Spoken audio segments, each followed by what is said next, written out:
Please subscribe Tito Manny Vlog.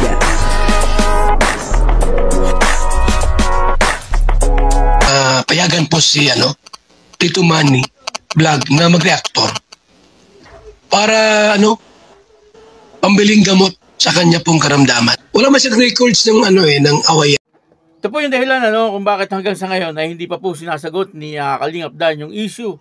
Ano po yung issue ngayon na mayroon na siyang girlfriend at buntis na nga daw po. Papanoorin po natin at alamin po natin kung ano po yung kasagutan ni Kalingap Dan.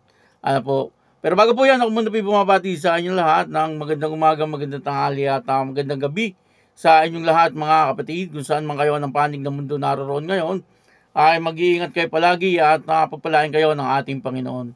Maraming salamat din po sa patuloy na tumatangkilik sa aking YouTube channel at nanonood sa aking video reaction. Patuloy lang po natin suportahan sila Kuya Bal Santos Matubang, Kalingap Rab, at Edna Vlog, Jack Tapia, at syempre yung mga kasamahan ko po sa Karepa, ganun din po yung Team Views at yung mga Kalingap partner na charity vlogger.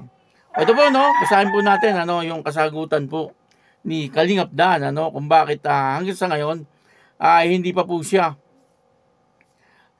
nagla-live or sinasagot niya yung issue tungkol po doon sa ibinabato sa kanya na siya daw ay mayroong girlfriend at buntis na daw po ito. Ito po, basahin po natin.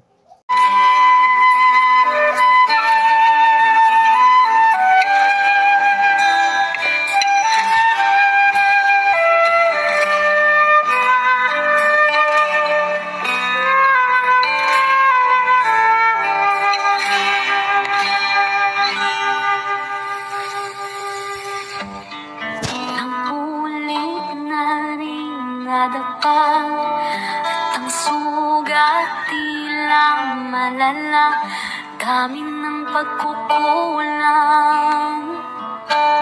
di ko na mabilang. Tiwala ka lang, itawag mo sa kanya.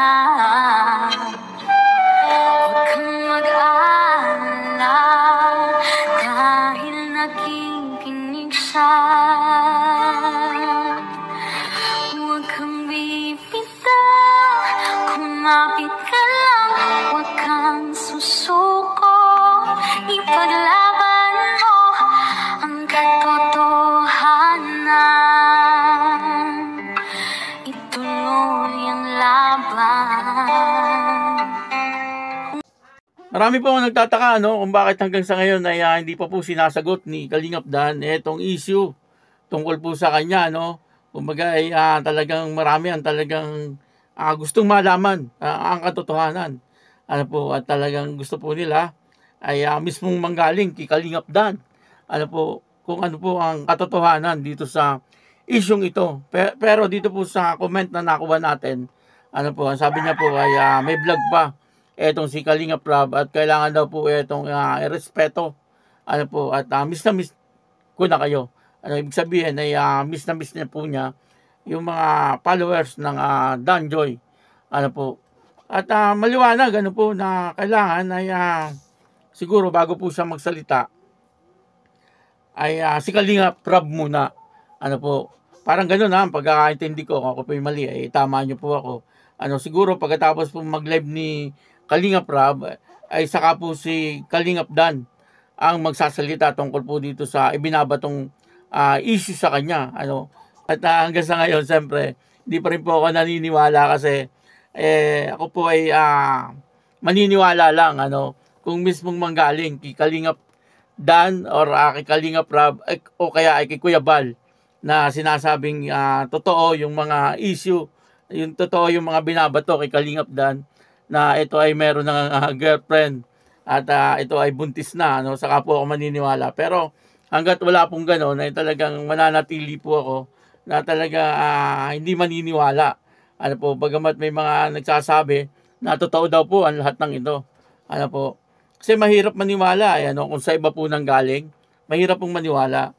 Siyempre maniniwala lang po tayo doon po sa mismong pinagsasabihan. At yung mga tao na nakapaligid sa kanya at yung mga tao na talagang naandun yung pagmamahal talaga sa kanya, yung katulad po nila Kuya Bal, ano, o kaya ni Kuya Brooks, ano, pwede kay Kuya Brooks, ano, pag si Kuya Brooks na nag-live at nagsabi na meron itong girlfriend at buntis na, kaya pwede, no, maniniwala po ako. At siyempre kay Kalingap Rob, ano po, alam naman po natin, kapag si Kalingap Rob ang nagsabi, ay makatotohanan po yan. Ano po, at sa ama ng Kalingap na si Kuya Bal, ano po, pagka po yung apat na yan, ano, ay nagsalita, ano po, ay maniniwala po ako. O kaya si Joy Diwata, kaya lang, wala naman pong YouTube channel itong si Joy Diwata. Ano, paano naman po siya makakapagsalita. So, malalaman po natin ang katotohanan kapag mayroon na po talaga nagsalita.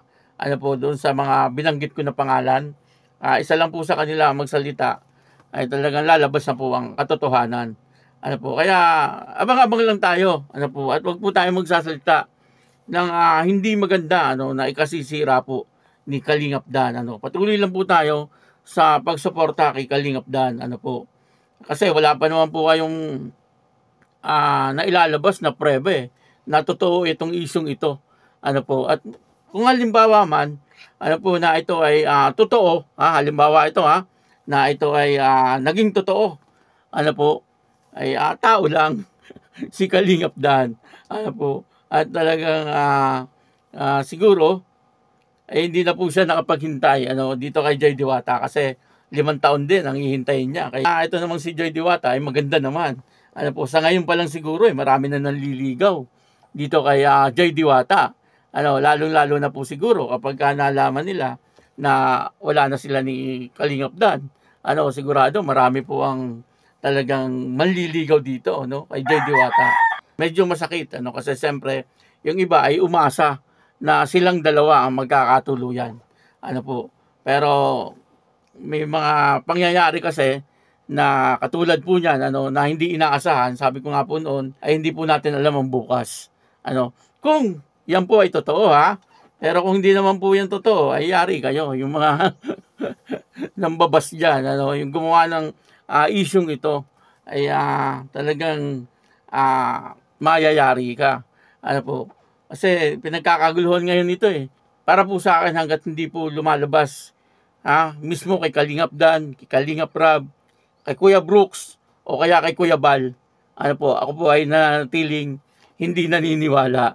Ano po, yung iba parang naniniwala na ako po hindi. Ano, pag narinig ko po dyan sa mga binanggit kong pangalan na kung ano yung katotohanan, ay yun po ang paniniwalaan ko.